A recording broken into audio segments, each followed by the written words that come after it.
warahmatullahi wabarakatuh. Perkenalkan, kami dari kelompok Nabi Isa yang beranggotakan saya sendiri Heldayani absen 15, saya Lilis Dewati nomor absen 19, saya Safina Salma nomor absen 28, saya Srina Faraka nomor absen 30, saya Roma Solihati nomor absen 27. Sebagaimana yang dikisahkan dalam Al-Quran, Nabi Isa terlahir dari perut seorang perawan suci bernama Maryam. Maryam adalah anak dari Hannah binti Fakud dengan Imran. Saat Maryam beranjak dewasa, Hannah binti Fakud mengirim Maryam ke Baitul Muqaddas untuk berkhidmat. Rupanya banyak pendeta yang ingin mengasuh Maryam di Baitul Maqdis. Mereka saling berebut, tidak ada yang mau mengalah. Akhirnya mereka pun membuat permainan. Barang siapa yang membuang pensil ke dalam sungai dan tidak tenggelam, dialah yang berhak menjaga Maryam. Tanpa disangka-sangka, permainan itu dimenangkan oleh Nabi Zakaria.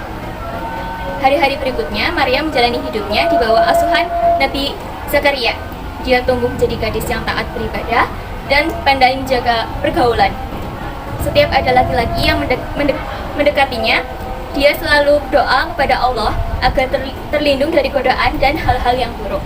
Suatu ketika, Maryam menyingkir dari tengah masyarakat.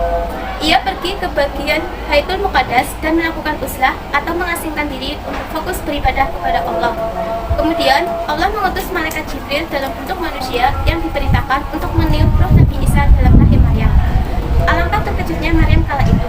Malaikat Jibril berkata, "Sesungguhnya aku ini hanyalah seorang utusan Tuhanmu untuk memberikan seorang anak laki-laki yang suci.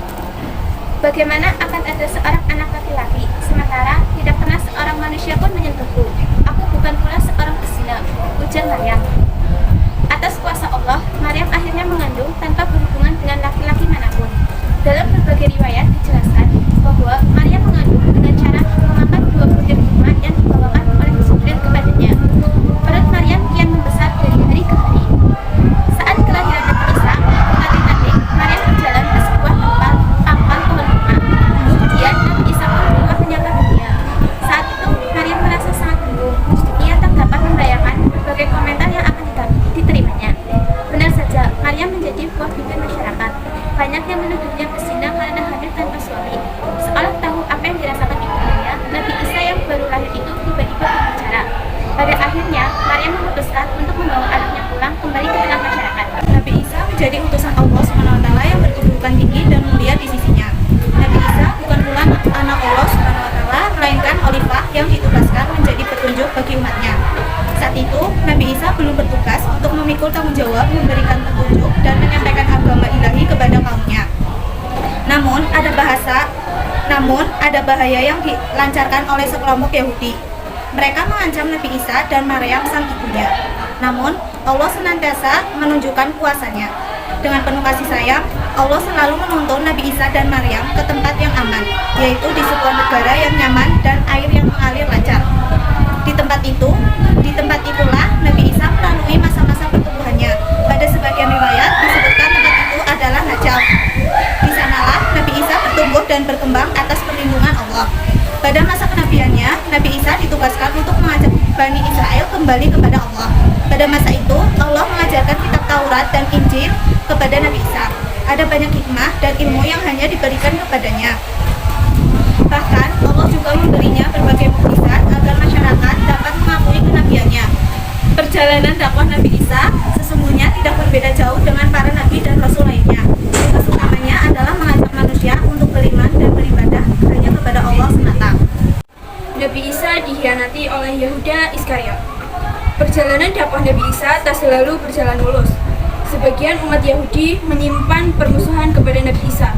Salah seorang Hawariyun, pengikut Nabi Isa, bernama Yehuda Iskariot. Dia mengaku mengimani kenabian Nabi Isa, namun hatinya berkata sebaliknya. Kemunafikan Yehuda Iskariot terkuak saat membongkar tempat persembunyian Nabi Isa. Alhasil, musuh dapat menyergapnya di tempat tersebut. Dalam penangkapan itu, sesungguhnya para musuh hanya menangkap seseorang yang mirip atau menyerupai Nabi Isa. Orang-orang Nasrani meyakini musuh telah menyalib musuh, kemudian membunuhnya. Namun, kitab Al-Quran menolak bahwa Nabi Isa telah disalib dan dibunuh. Dalam Al-Quran disebutkan bahwa Allah Subhanahu wa Ta'ala mengganti Nabi Isa yang hendak dibunuh dengan seseorang berwajah mirip. Allah telah melindungi Nabi Isa. Nabi Isa dikaruniai banyak mukjizat. Nabi Isa merupakan nabi terakhir yang diutus oleh Allah untuk berdakwah kepada Bani Israel. Nabi Isa diberikan segala kelebihan untuk menggeser zaman jahiliyah menuju jalan yang penuh penerangan, yakni iman dan Islam. Sebagai bekal perjalanan dakwahnya, Nabi Isa diberikan beragam mukjizat oleh Allah Subhanahu wa Ta'ala.